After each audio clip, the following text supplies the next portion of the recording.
Show me your friends and I'll show you your future. Unless you want average in America, married, 2.4 kids with 1.5 dogs. But I can guarantee you, you will never achieve anything greater than your highest aspiration.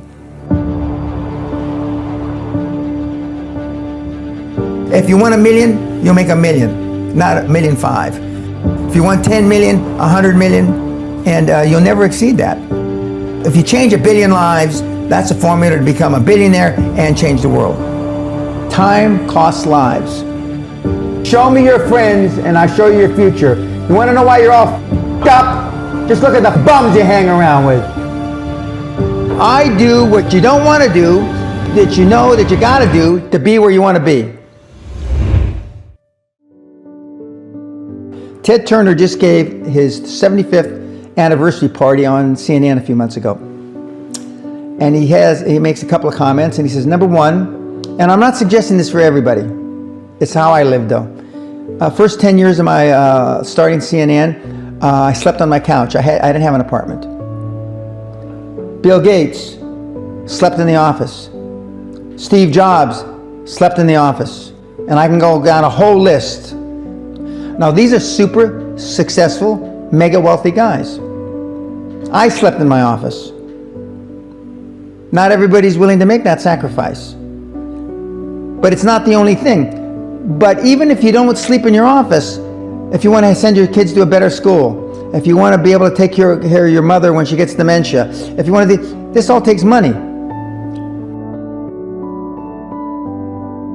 My children aren't getting any of my money when I die. Not one centavo, not one penny. And 2 of my kids are cool with it. One of them's not so cool with it.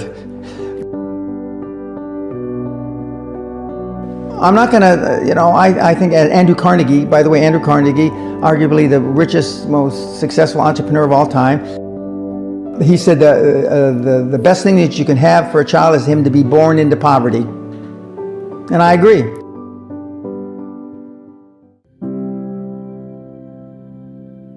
Lack of self-esteem, lack of self-worth. Now they think they have self-worth. They think because they've made a few bucks. But in actuality, and when they measure it against the other 8, 10, 12 people sitting around the table, they realize, or they start to question, hell, maybe I was just lucky. Now, all of us, when you're only a one-trick guy or gal, think, was I lucky? Now, I've done it so many times, I know I wasn't lucky. I might have been lucky the first time, but I haven't been lucky the 15, 20, 40, 50, I know that. Okay. But maybe I was lucky the first time. But my life changed when I was pretty much a haphazard kid, got in a lot of trouble, got arrested 4 or 5 times, thrown in jail, and this was when my dad's a cop. But then I volunteered for the draft in 1966 at the height of the Vietnam War, and I went to OCS, and that changed my life because it was the really first real high performance thing that I could measure myself against with other people. 2/3 of all Fortune 500 CEOs have one thing in common: military background. Really? 2/3 of those 2/3 have something else: martial arts. What do you learn in martial arts, Brian? Discipline, focus. A lot of people don't believe they deserve to be there. I convince them, and we have these drills, why you belong there.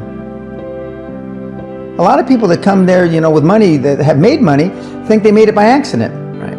I just had one of my superstars who's made $100 million tell me in the last week, I'm not sure I'm going to have another lucky accident.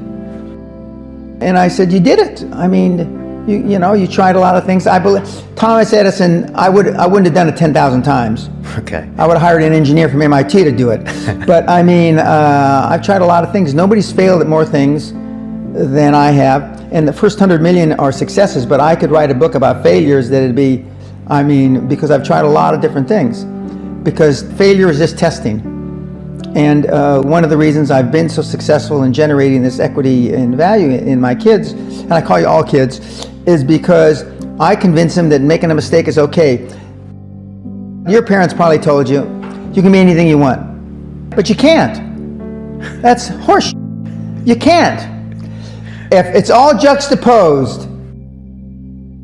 So, but what you tell them is that you can do anything you want that you have passion for, because that eliminates most of the crap. Because most people don't follow their dream. You know, like they say in The Sound of Music, you can't have a dream come true unless you have a dream.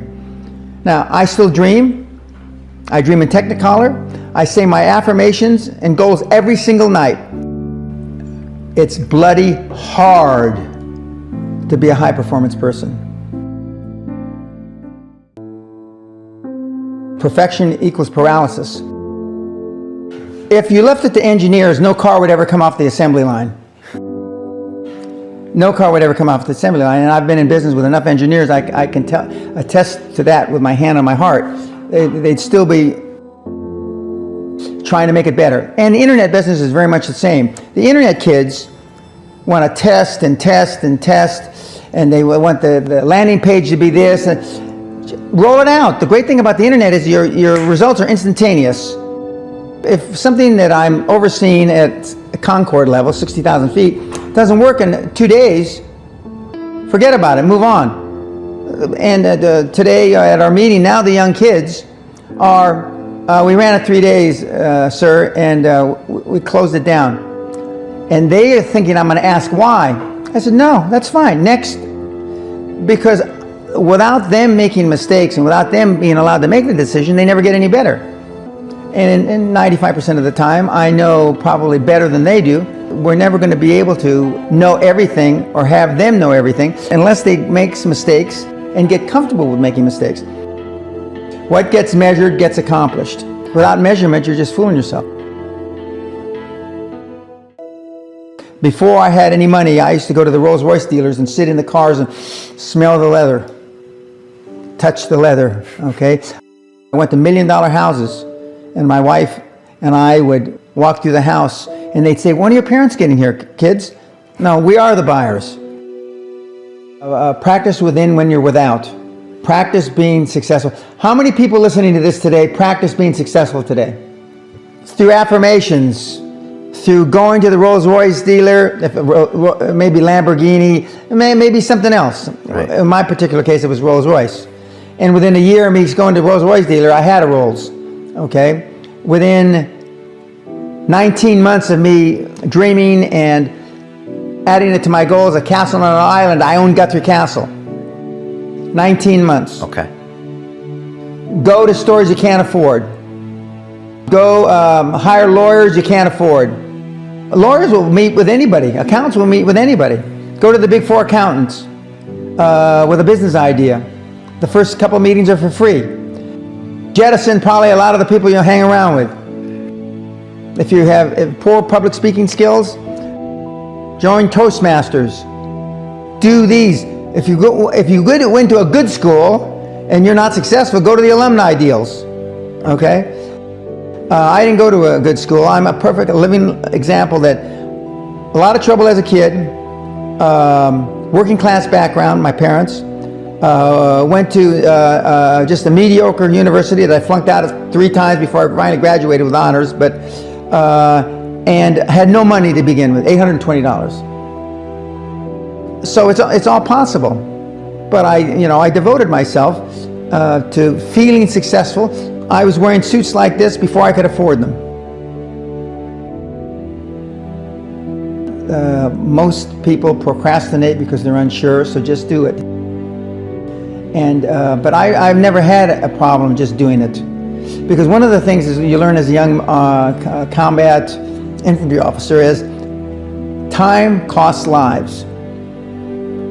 We overanalyze because we're unsure. We don't overanalyze because we are not sure if it'll work or not. We're more worried about, on the emotional side, it embarrassing us.